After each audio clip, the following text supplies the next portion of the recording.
But just out today, again, another thing. How about this? Netflix put out a job ad for a product manager of AI. Salary range, get a load of this, $300,000 to $900,000 for a product manager. So there you go. You know what that does? That says more about AI and our society in one sentence than I ever could. So do the authors Brian Andrews and Jeffrey Wilson. We've got Jeffrey Wilson in here with us today. You're going to hear more about these fellas in the next coming weeks. We've had them on the show before, and Jeffrey's back today. They've penned a new book that's about the nefarious side of AI, maybe. It's called The Sandbox. It's a techno thriller that redefines murder in the 21st century. Please welcome to the show Jeffrey Wilson. Jeff, thanks for coming on. Great to be here again. Yeah, and so awesome to see you, and you've been busy, I see. Yeah, we keep busy. You've had such great timing because this kind of exploded on the financial markets this year. Oh, I know. AI, and it's really been buoying all the stock markets, regardless of a bad economy that we may be all experiencing. What was it like being probably in the forefront of this before it kind of hit the headlines? Yeah, we're not geniuses. Like it looks, we look prescient, but that's not the case. Right. And my portfolio's got lots of AI stocks now, right, too. Good. We got lucky, I think. We had the idea for this story a couple of years ago just because of the fascinating technology. You know, this idea that a machine can learn. They can learn from you, but learn from itself and adapt and overcome and be kinetic. You know, we're military veterans, as you remember, working in special operations. Man, that's a gift. And there's some amazing applications for artificial intelligence.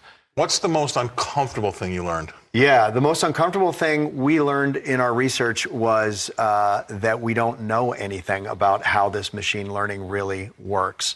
We do. The scientists are smart, but when machines start working on their own and they start thinking on their own, they operate at such an enormous frame rate compared to the human mind that they can absorb in moments what we take a year to do. And so when you start thinking of the implications of that, that's a little bit terrifying, isn't it? So tell me a little bit about the book then. How does that fit with everything you've been writing Yeah, about? so in this book, what we did was of course it's a thriller. It's got to be exciting, so it's got to be some nefarious activity.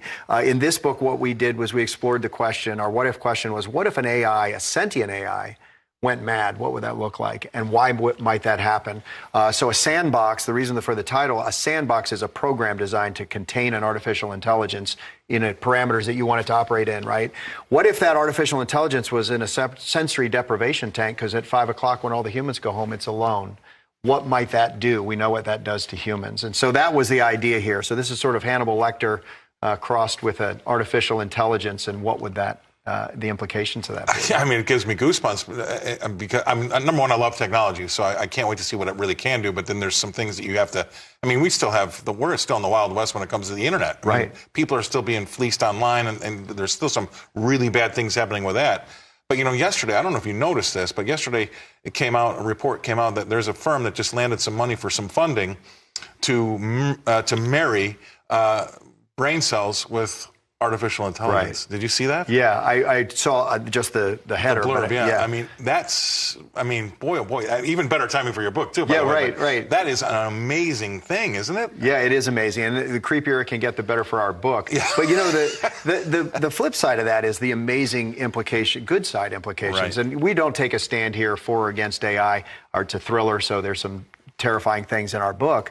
But when you think about medicine as an example, I bet you, I used to be a physician, I was a surgeon for a long time, I'll bet you the cure for cancer is going to come in a partnering of human minds and artificial intelligence. Or imagine a surgeon in the operating room with the entire body of knowledge in his specialty at his fingertips because an artificial intelligence is monitoring what's going on and feeding him information, he or her, in real time. So there's amazing things for the human condition, as long as we're safe and keeping this working for us. Yeah, I used to have an old boss say, you don't know what you don't know. Right. And that's the scary part. That's a great line, because the productivity is the thing that, say, a markets person, an investor would look like. What is that going to do to the U.S. productivity and the average everyday worker?